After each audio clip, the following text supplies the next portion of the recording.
Assalamualaikum Assalamualaikum warahmatullahi warahmatullahi wabarakatuh. wabarakatuh. Perkenalkan, kami dari kelompok 2 akan membahas model komunikasi Wesley McLean dengan anggota. Saya Naomi Mega Triana. Saya Dena Distia Lisdianti. Saya Laura Medina. Saya Shalna Anindya Putri. Saya Felita Alodia Haryanti. Dan saya Aisyah Nizar Bahanan.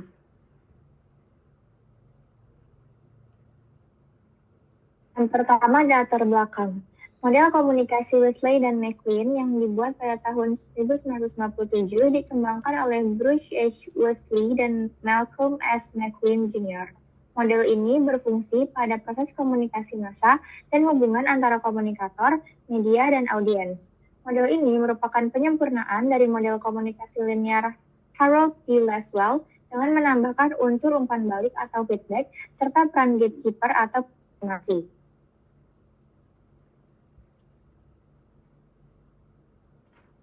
Model Wesley dan McLean menyadari bahwa komunikasi tidak dimulai ketika seseorang mulai berbicara, melainkan ketika seseorang merespons secara selektif terhadap lingkungan fisiknya. Model ini mempertimbangkan hubungan yang kuat antara respons dari lingkungan dan proses komunikasi. Komunikasi baru dimulai ketika seseorang menerima pesan dari lingkungan. Setiap penerima merespon pesan yang mereka terima berdasarkan objek orientasi mereka. Selanjutnya, ini adalah gambar-gambar dari bentuk model Wesley and McLean Model of Communication dan penjelasannya. X melambangkan environment ataupun stimuli dari lingkungan X yang melambangkan lingkungan fisik dan psikologis atau kejadian-kejadian eksternal yang menjadi sumber dari rangsangan. Komunikasi menurut Wesley dan McLean tidak dimulai dari pengirim secara spontan, melainkan dari stimulus dari lingkungannya sendiri.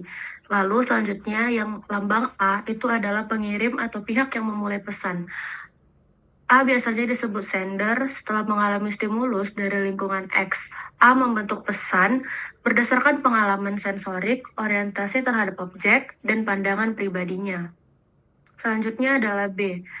B adalah sebagai penerima pesan. B adalah penerima pesan, pihak yang menerima pesan dari pengirim dan menginterpretasikannya berdasarkan objek orientasi mereka sendiri. Interpretasinya ini dipengaruhi oleh latar belakang sosial, budaya, pengalaman, dan nilai yang mereka miliki. Selanjutnya adalah C sebagai media penyaring atau pengatur isi pesan antara A dan B, terutama dalam memilih konteks komunikasi massa. Gatekeeper memilih, memodifikasi, atau memutuskan pesan mana yang akan diteruskan ke publik atau ke penerimanya, misalnya editor media, redaktur, atau institusi media. Lalu selanjutnya ada F ataupun feedback, umpan balik. F ini melambangkan respons ataupun umpan balik yang dikirim dari penerima atau bahkan dari penyaring tadi kembali ke pengirimnya. Feedback ini penting agar komunikasi menjadi dua arah dan memungkinkan penyesuaian pesan berdasarkan reaksi penerima.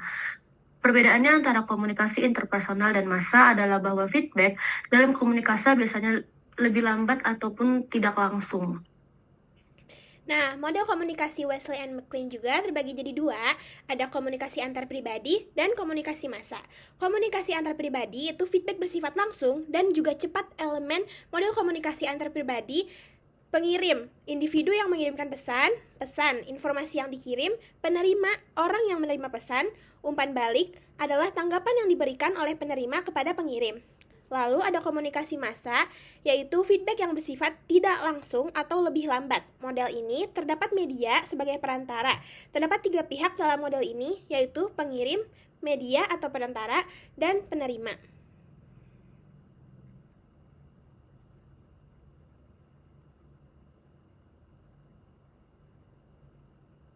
Selanjutnya ada fungsi model Wesley dan juga McLean. Ada 3 fungsi di sini. Yang pertama adalah menjelaskan proses komunikasi yang kompleks. Maksudnya adalah model ini memberikan cara yang lebih canggih untuk melihat bagaimana informasi mengalir, khususnya dalam konteks media massa, dengan menggabungkan komunikasi interpersonal dan juga massa.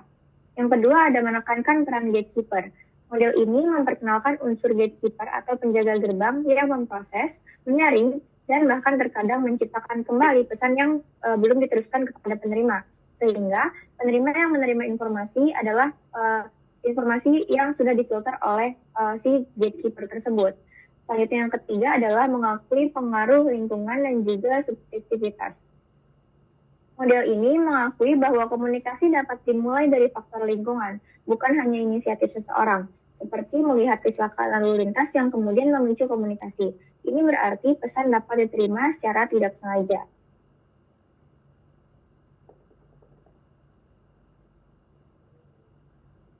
Selanjutnya, ada kelebihan model Wesley dan juga McLean. Yang pertama adalah integrasi komunikasi antar pribadi dan massa.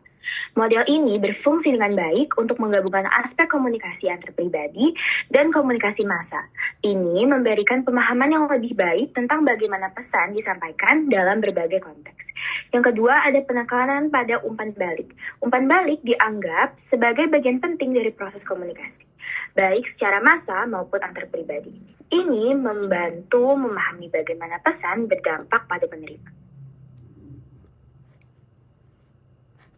Yang ketiga, ada peran gatekeeper. Menurut konsep ini, gatekeeper juga dikenal sebagai pimpinan pendapat. C. Bertanggung jawab untuk menyaring dan memahami data sebelum diserahkan kepada penerima. Ini menunjukkan bahwa orang-orang di masyarakat tidak selalu memiliki akses langsung ke semua informasi. Yang terakhir, itu ada kategorisasi pesan. Model ini membedakan pesan purposif bertujuan dan non-purposif tanpa tujuan, yang membantu dalam analisis efektivitas komunikasi.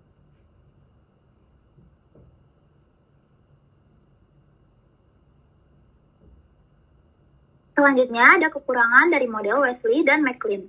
Yang pertama itu ada kompleksitas. Kompleksitas itu model yang sulit dipahami karena strukturnya yang kompleks, terutama bagi mereka yang baru belajar teori komunikasi. Banyak aspek yang terlihat dapat membuat sulit untuk digunakan dalam dunia nyata. Yang kedua, kurangnya fokus pada aspek emosional. Model ini mungkin terlalu menekankan aspek rasional, komunikasi, dan mengabaikan aspek emosional atau psikologis, yang juga sangat penting dalam interaksi manusia.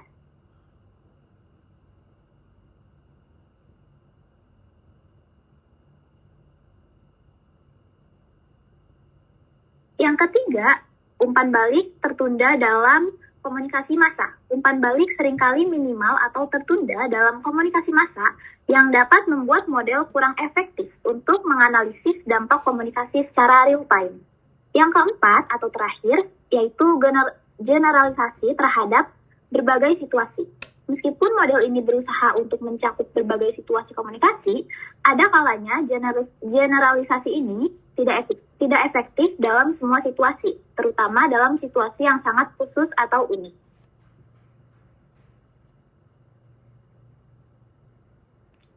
Nah, selanjutnya aku bakal ngejelasin tentang contoh penerapan model komunikasi ini dalam kehidupan sehari-hari.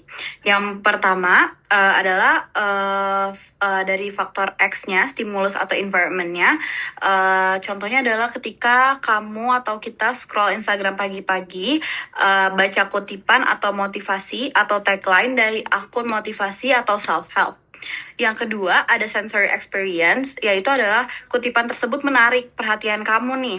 Kamu merasa termotivasi karena cocok dengan keadaan kamu sekarang, misalnya sedang merasa kurang semangat ataupun galau, seperti itu.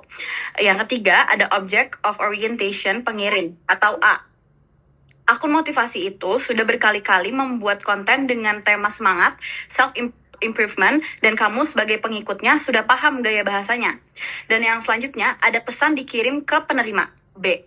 Kamu membagikan postingan itu ke teman kamu atau menulis repost di story dengan sedikit komentar kamu sendiri seperti butuh banget nih hari ini, seperti itu.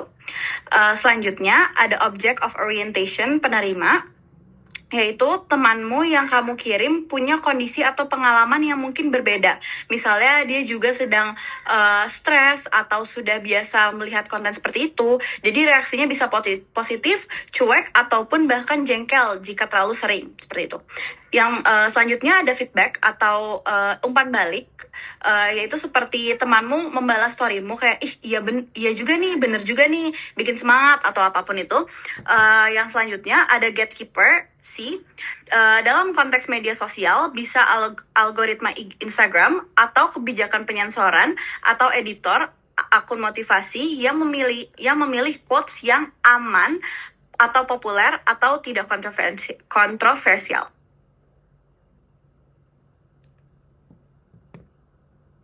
Sekian presentasi dari kami. Sebelumnya mohon maaf jika ada kekurangan kata atau salah-salah kata. Terima kasih dan sampai jumpa kembali. Wassalamualaikum Assalamualaikum warahmatullahi warahmatullahi wabarakatuh.